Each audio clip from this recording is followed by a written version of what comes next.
एक गरीब परिवार और एक चोर की कहानी। 500 शब्दों में।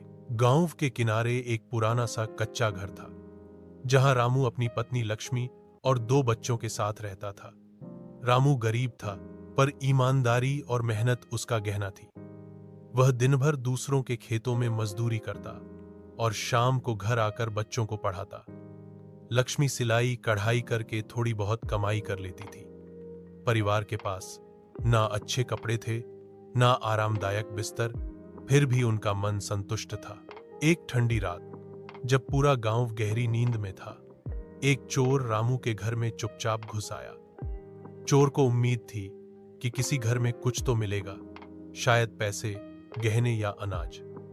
लेकिन जैसे जैसे वह घर में खोजबीन करता गया, उसे निराशा हाथ लगी। घर में केवल थोड़े से अनाज के बोरे, कुछ पुराने बर्तन और बच्चों की किताबें थीं। तभी रामू की नींद खुल गई।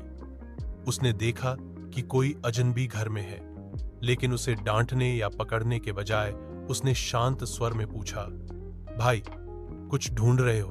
भूखे हो क्या? चोर इस अप्रत्याशित व्यवहार से चौंक गया। रामू ने उसे बैठाया और चूल्हे पर बचा हुआ खाना गर्म करके उसे दे दिया।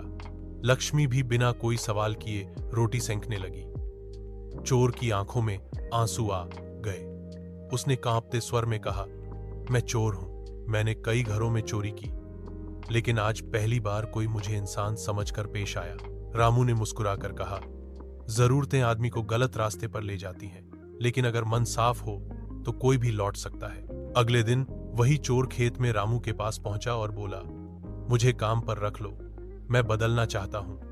रामू ने उसे गले लगा लिया और उसे खेत में काम दे दिया।